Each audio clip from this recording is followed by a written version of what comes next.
Hi, I'm Dr. Lori Zanoni with Fuel Trainer, and I am a lifestyle medicine and preventive care public health specialist, helping people live a healthier life one step at a time. I am also a mindful living instructor and help many learn how to be fully present and live in the moment. Although we are all experiencing a pandemic in our lives, we are not all experiencing it the same way. Some of us are still going to an office that is outside of our home, and some of us are working from our home office. Most of our businesses are still able to operate at a minimum level, but some may have been told that they cannot operate at all. Many of our family members or neighbors are concerned on how they're going to pay their rent, feed their families, or have enough to keep the lights on. Most of us are experiencing a loss in our revenue and income and wonder daily when this will all be done. I know that your health doesn't pay your bills right now, but if you are stressed, you may get run down and become more susceptible to illness.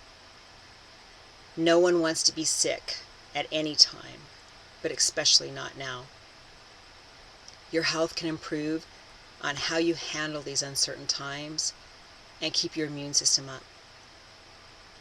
Even small daily actions can make a meaningful difference.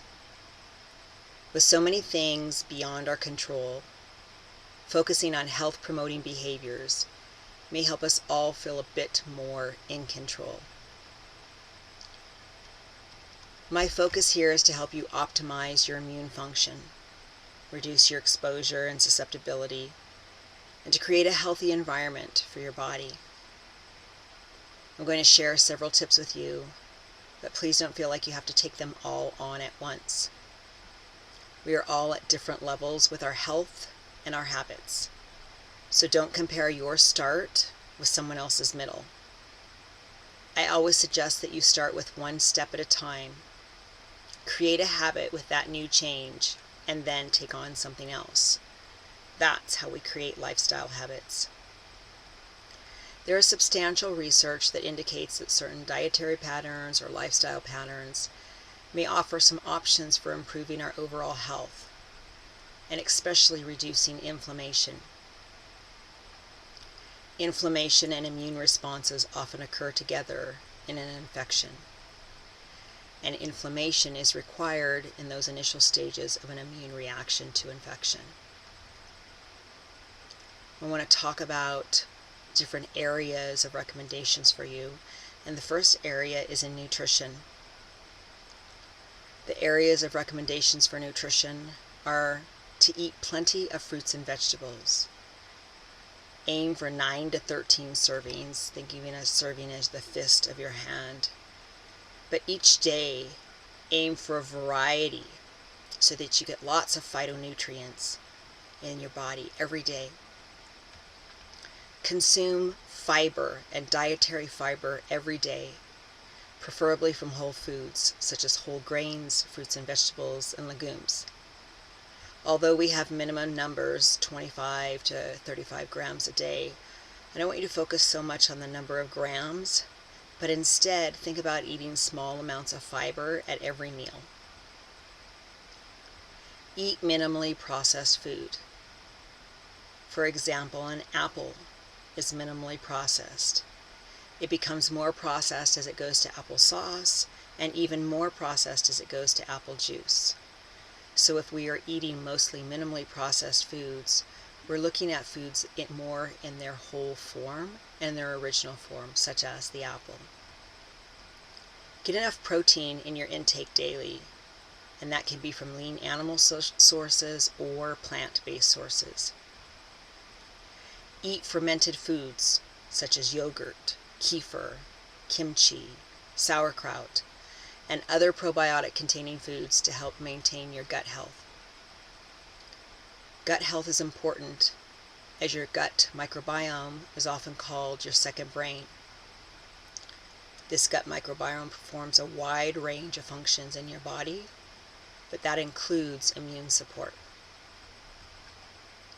Eat foods that are higher in antioxidants. Some foods that are higher in antioxidants include some spices or herbs such as cloves, oregano, ground ginger, cinnamon, turmeric, and basil. Eat more nuts and seeds, vegetables, and even chocolate, but especially dark chocolate, over 70% cacao. As we talk about in one spectrum, side of that spectrum of what to increase, we look at the other side of the spectrum on what to decrease. And that would be to reduce or avoid immune offenders, those foods that have added sugars or excess salt, those foods that are high glycemic, including processed carbohydrates, and have excessive saturated fat. As we move into the exercise category, research has shown that a single bout of physical activity can stimulate immune function. But we know that regular exercise is much more robust in the effects on immunity.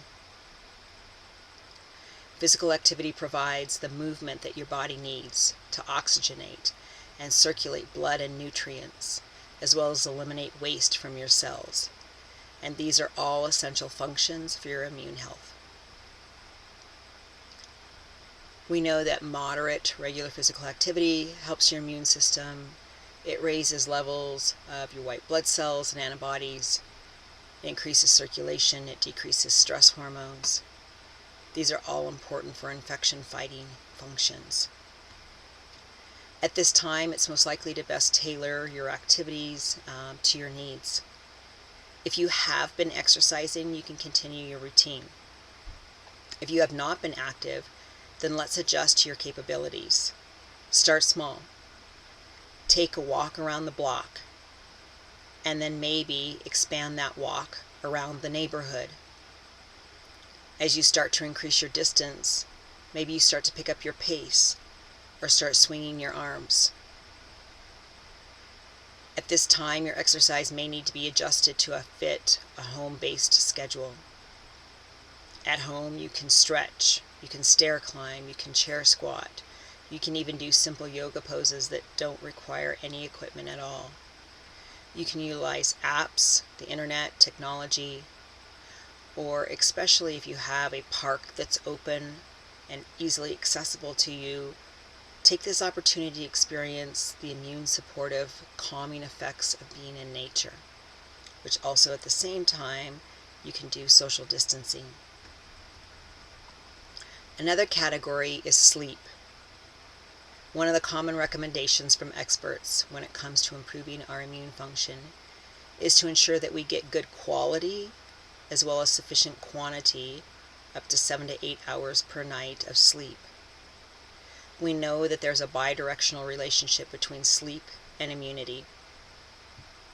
Sleep is inherently restorative, and it enables almost an internal resetting of your body systems. A tip that I like to give to maintain consistent sleep hours is to turn off your screens, whether that's your TV, computers, or phones, at least 1 hour before bed. If this sounds like too much, start smaller. Start with 15 minutes before bed. Move up to 20 minutes, and then up to 30 minutes until you can reach that 1 hour. Make sure that you ensure that your room is cool and quiet and dark. If your schedules are off at this time, it may be helpful to set reminders on when to go to bed. You may not be getting up at the same time, but it's still important for you to maintain that circadian rhythm and keep your sleep on schedule. We know that social relationships are a significant determinant of immune health. Many people are not allowed to connect at this time physically, but we can still connect virtually. We can connect by phone, and picking up that phone, it's extremely important. We want to emphasize more time with people and activities that are positive and affirming at this time. We want to reduce our exposure to interactions that may be perceived as non-supportive or hostile.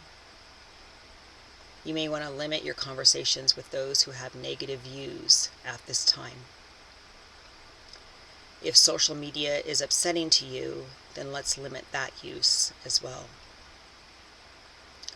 if you live alone or feeling lonely, you may want to set up a social connection, a regular meeting. You can do coffee or tea connections and set those up on a regular basis. You can do a group chat with your friends or your colleagues so that you can still maintain those social relationships and connections. The last area that we talk about is stress management. We know that stress can activate an inflammatory response in the body.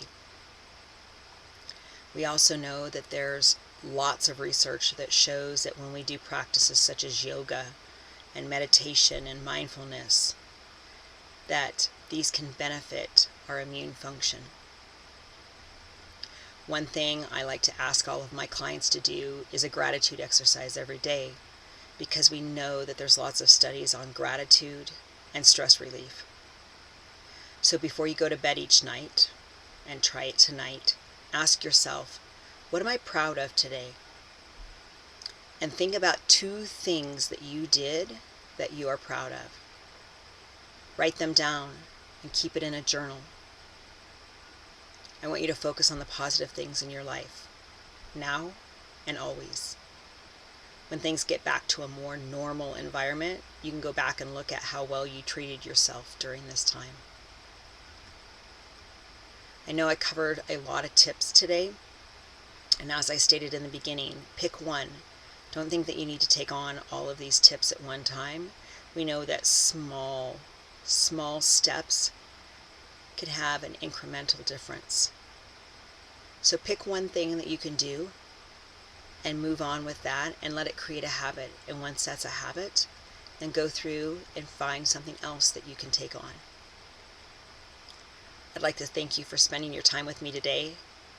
We explored many tips. If you have any questions, my contact information is at the end of this video. Please feel free to reach out to me at any time. A healthy body and mind protects us from threats that constantly bombard us. So stay healthy, stay protected, and stay strong. Peace and hugs to all of you.